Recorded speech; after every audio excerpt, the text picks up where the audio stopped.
All right, so let's look at carbon dioxide transport.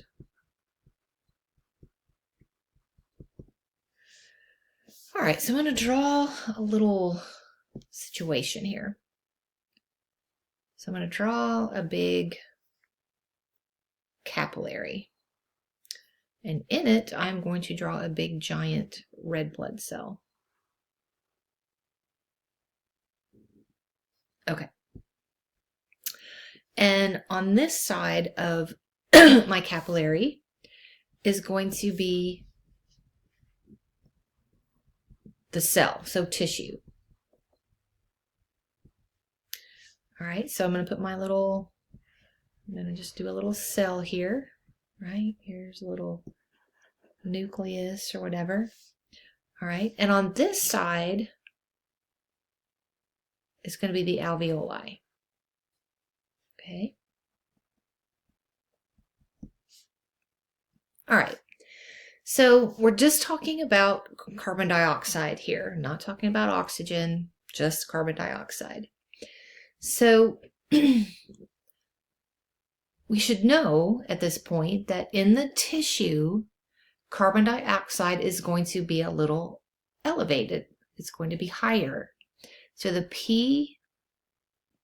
CO2, partial pressure of carbon dioxide in the tissue, is going to be 46 millimeters of mercury, because the cell's been doing metabolism, and carbon dioxide is the result of metabolism. It's the waste product to metabolism. So it's going to be building up as the cell is using oxygen to get energy, ATP.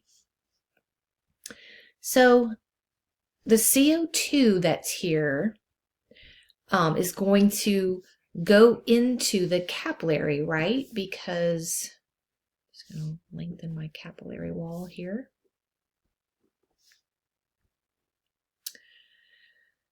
Because the PCO2, as blood comes to the tissue, is low. It's, well, I mean, relatively. So it's 40 millimeters of mercury. So it's lower than it is right here in the tissue. So the tissue then, or the carbon dioxide in the tissue, has a place to go because it needs to get out. It needs to be breathed out. We don't want to accumulate a whole bunch of carbon dioxide in the body. That would be bad. So because of the partial pressure gradient, it's 46 here and it's 40 here, the carbon dioxide that's in the cell will hop into the plasma. Okay? But even though carbon dioxide is more soluble in water than oxygen, still sliding around in the plasma of the capillary isn't the preferred method of travel for the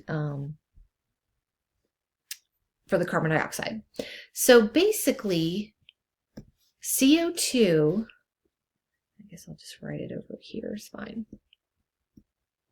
The ways in which it will travel in the blood is three ways, or three different ways.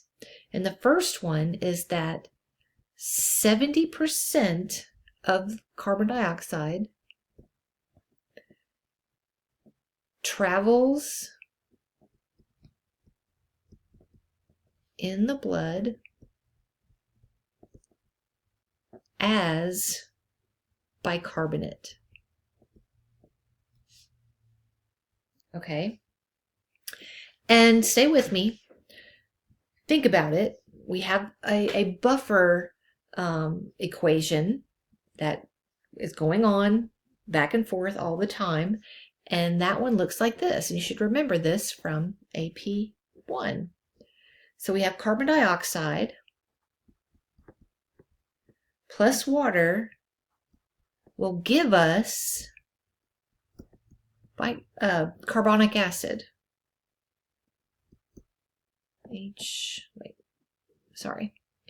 CO3. It's H2CO3.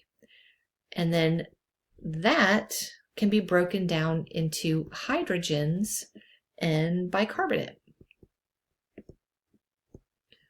So this is the buffer equation, right? This is the buffer equation for balancing acidity, okay, in the blood. So the thing about this thing is it does require an enzyme. And it requires something called carbonic anhydrase.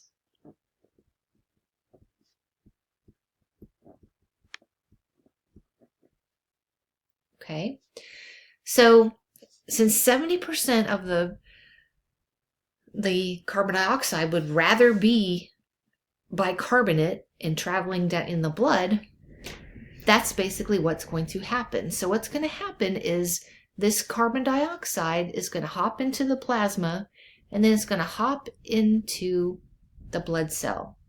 And in the blood cell, this guy is here, and this is carbonic anhydrase. So when carbon dioxide mixes with carbonic anhydrase and water, and with certainly plenty of water,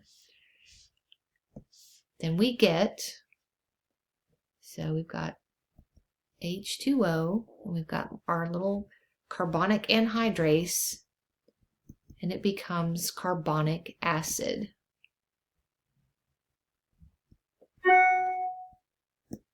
So this is carbonic acid.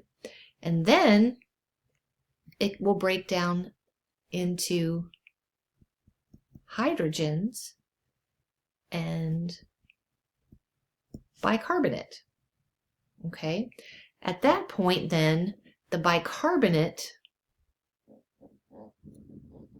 will be shuffled out of the cell into the plasma, HCO3, and it's going to do this through a little transporter. And what's going to, because this thing is charged, this is a charged particle, we can't just lose a negative charged particle and then not gain one back. So what's going to happen is chlorine, a chloride ion, is going to come in. And I probably should do that maybe a different color. Let's do that pink.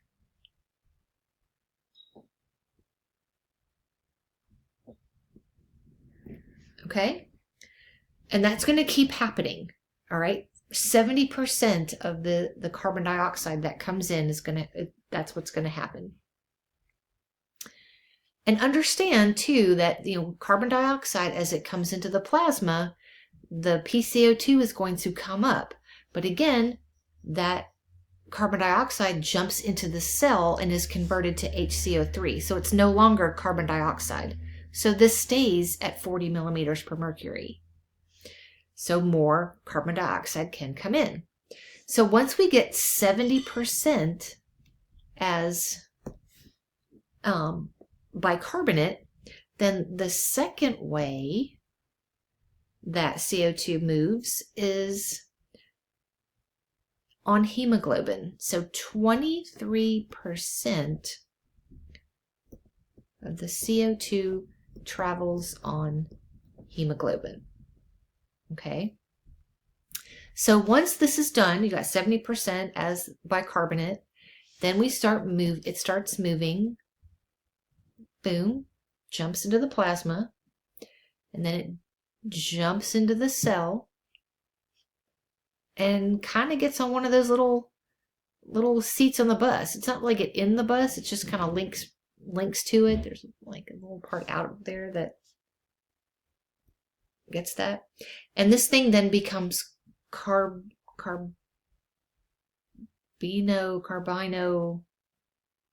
hemoglobin or something like that. Sorry, I probably should know that. I'll look it up in a minute. Anyway, but it becomes something else. It becomes carbono amino hemoglobin, whatever. So it's no longer CO2.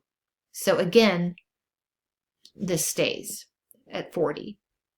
Okay, so 23%. So once that's done, and there's all the carbon dioxide that it can handle is there, then the third thing that happens, 7% of the CO2 travels in the blood,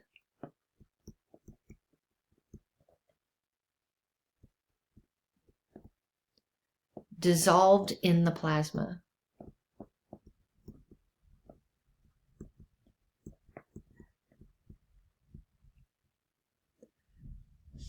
All right, so here we have our little CO2. The seats on the bus are full. We've already got all the bicarbonate we need here. Jumps in here, and that's where it stays. Okay, since 7% is now going into the plasma, that number will rise until it becomes 46 millimeters of mercury. So when it gets back to the alveoli, then it is 46 millimeters per mercury. And over here, the PCO2 is 40 millimeters per mercury. All right. So once it gets back to the alveoli, it goes backwards. Boom. Goes in. CO2 from the plasma comes in first because that's where it is. Then, as the pressure, the partial pressure goes down, then the seats on the bus release it, and it comes out from the hemoglobin, goes into the plasma and into the alveoli. When it gets into the plasma, it raises it again, and then it goes into the alveoli. Once that's occurring, then this happens in reverse, this whole bicarbonate thing. So now, see, we've got our chloride here. Chloride comes back out. Bicarbonate comes in, and through carbonic anhydrase, it combines with the hydrogens, becomes carbonic acid, combines with water, or is separated into, we get carbonic acid and water and CO2, okay? Or water and CO2, sorry. Water plus CO2. So that's where the other CO2 comes in, as this is broken down into water and CO2. And then the CO2 hops out into the plasma and hops into the alveoli.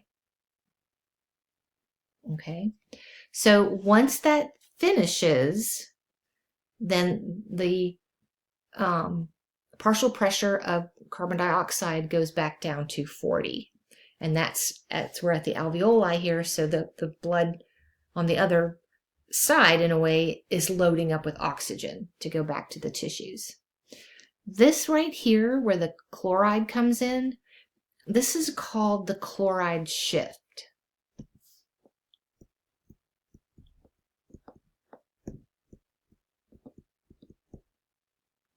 And that's what allows the bicarbonate to be able to go out into the plasma there. All right, so that's how CO2 moves in the blood. And next we'll talk about neural control.